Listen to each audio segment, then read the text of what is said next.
I can't believe I held out this long.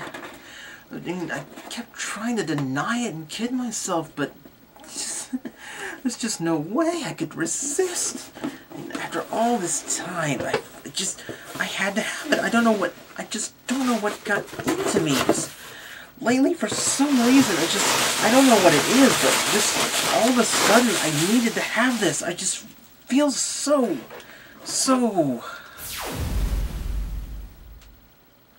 greedy.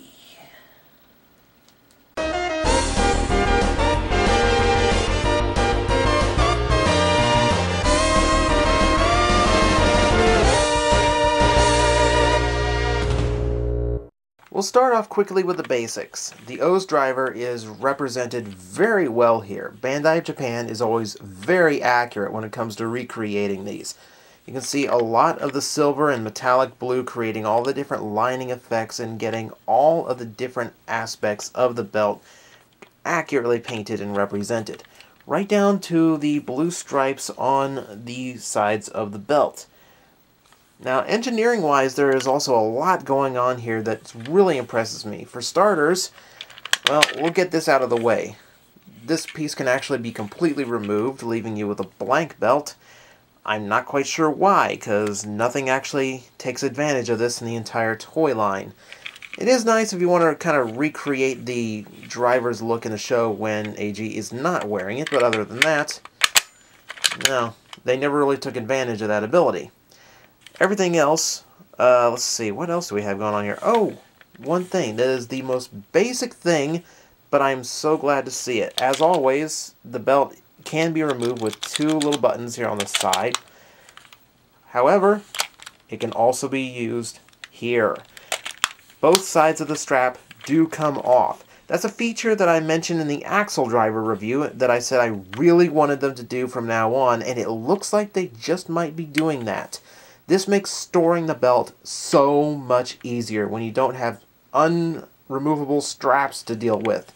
Also makes displaying them a lot easier as well, so this is well engineered all around just for that. Aside from that, you've got little extras going on here. You've got a coin holder on the side for spare cell medals or spare core medals if you want to carry around a few extra combos at all times. It's a nice solid clasp, and you can move it across the belt for adjustment to put it wherever you want. And that's nice and firm, so they're not going to go anywhere. Also, there's the scanner. It also is held on pretty nicely. There's a very small spring clasp that holds it still. It takes quite a little tug in order to get it off, so this isn't going to fall off or fly around when you move or walk with it. No worries there. You can see the overall design looks exactly like one of the core medals, right down to a ridged pattern along the edge. The whole thing's trimmed in a very nice gold paint, also notice here on the top, as well as a lot of clear plastic, not only for where the lights are going to come, but also the activation lights here in the front, which create a really nice kind of effect pattern. On switch on top, turning it on. Everything lighting up indicating that the batteries are good. There's another design aspect to this that I can't show you because I don't have dead batteries, which is if this thing is low on batteries, instead of trying to hear if the sounds are lower or quieter than normal, this won't change color. This will actually just stay red. So you have a clear indication of when the batteries need to be changed. Again, small design features that really make this thing stand out on an engineering level. Speaking of, the entire handle is actually the button to activate this, so just grabbing onto it is usually enough to trigger the lights. The standby noise is activated by squeezing onto that, and it will sequence the light into 7 different colors.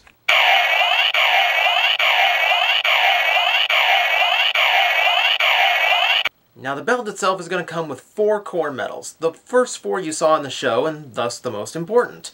The first one, of course, being Taka, the red medal from Ankh. We have the yellow Tora medal, or tiger, and Bata, the grasshopper, our green medal. Though actually we get 2 green medals. For a little bit of a change up, you get Kamakiri. which is one extra accessory metal, so you get a little bit of variety. They're die cast, as you can hear, and being die cast, that means these are painted edges.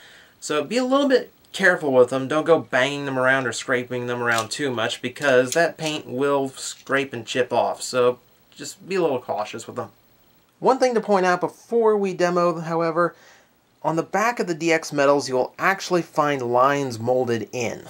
Taka here only has one line molded in. They go up to 3. That indicates which slot that medal is supposed to go into. Now, just for reminders, there are similar lines molded in on the inside of each slot, but since you can't see them from here, the buttons on the top also have 1, 2, and 3 lines molded into them as reminders. That's mostly for kids to keep track of them, so we know which ones these go into. Taka, Bata, Tora. One turn to give it a quick lock-in. That doesn't actually lock in the medals, by the way. They are held in by little tiny spring tabs here, so they're not going to go anywhere if they get jostled. But this is just to give you a better angle to scan at, because scanning this way is kind of awkward on the shoulder. So, let's go.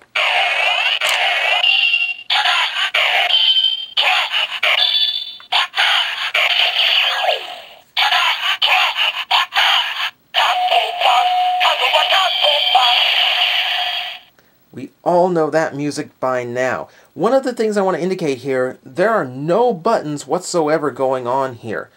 Before I got this, I honestly expected there to be some kind of switch here that got pressed down by this railing in order to tell it that it was scanning metals at the time. No. It is all done via chips inside the metals. In fact, you can see it pretty easily inside Tora, since the yellow plastic doesn't hide it very well.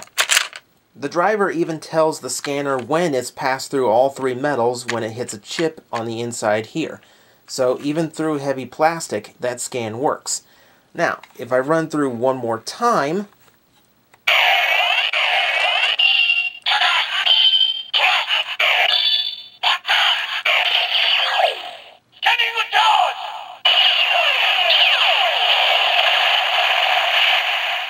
there's my final attack for Tato Ba.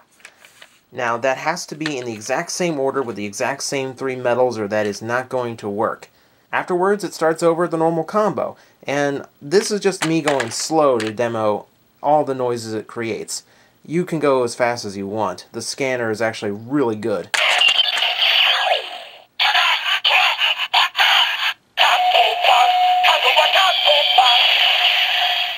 And probably my favorite advantage of the design of this toy, you can see what's going on. Like, most of the time the electronics are in the buckle, which means this big fancy light show that it's putting on, you can't see. I mean, at least you can't see as long as you're wearing it. This way I can actually properly wear it and play with it, and I can actually see what's going on.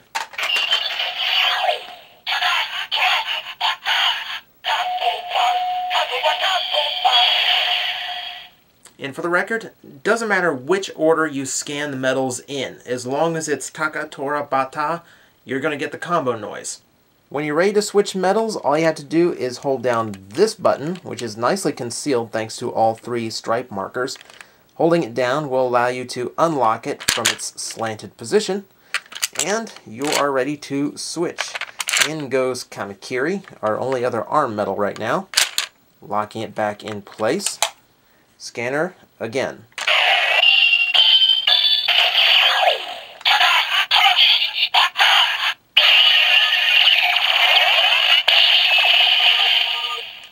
That's the generic transformation effect. Anything that doesn't result in an activation combo like Tato Ba or any of the like-colored combos will produce that sound effect. Also, that produces the exact same scanning charge as Tato Ba.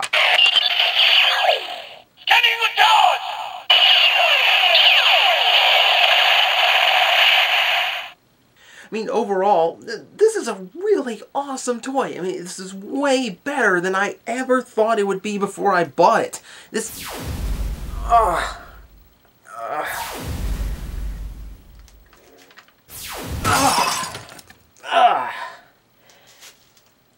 That said, I stand by everything I said about this belt before I got it. First off, cool as the engineering is for this belt, it is limited.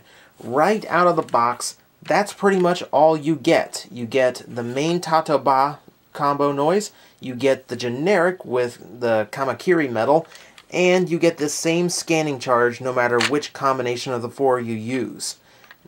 That is only really 3 different sound effects. Now compare that to previous ones I've reviewed. The double driver had 4 Gaia memories right off the bat. That provided you with 3 different transformation effects plus 4 maximum drives. And of course the Gaia memories worked all on their own as well. Think of the Deca driver. That thing came with 10 henshins right out of the box. They all retailed for the exact same price. So considering that you only really get 3 functions out of this thing right off the bat, is actually really disappointing coming off of those 2 belts.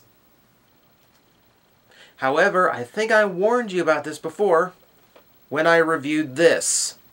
This is worth its price right out of the box, and this is going to make this belt worth its price. Now, for the sake of brevity, I'm going to demonstrate this without actually having 1, 2, and 3 metals in there. Instead, I'm just going to scan each individual combo. But this is why I really want you to pick up the Metajalber first, because you'll automatically unlock extra sound effects in the scanner.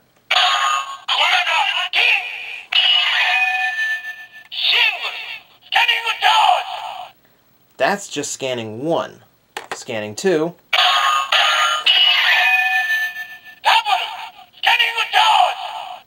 And of course, at the 3rd.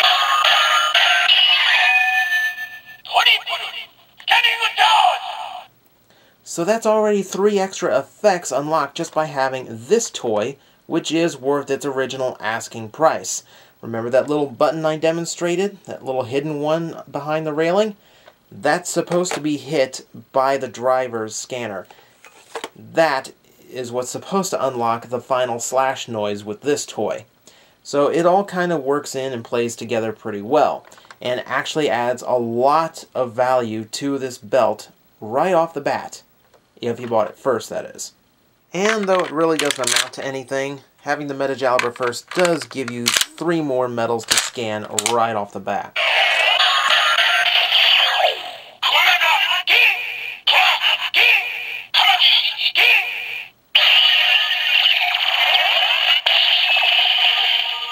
Though that does let me point out that cell metals produce a different noise when scanned, as well as a different color than any of the core metals. Overall, I have to be honest and fair here. I do like the OOO's driver better than I originally thought I would. Now, it does have a lot of really good engineering features, and a lot of things that I've been wanting belts to do for a long time, like being able to see what's going on and being able to take the straps off. Now, I was down on the metal gimmick. Now, and while I do admit there is a coin collector in me that does kind of like doing it, they're just not as satisfying as Gaia memories, and they don't provide the variety, though they are cheaper to collect than I originally thought they would be.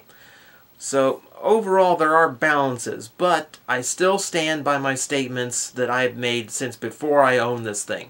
It is not worth the price right out of the box. Go buy a Metajalber, get yourself some extra metals before you invest in this thing, because right out of the box, it's just not worth the asking price. Oh, man, again? Oh.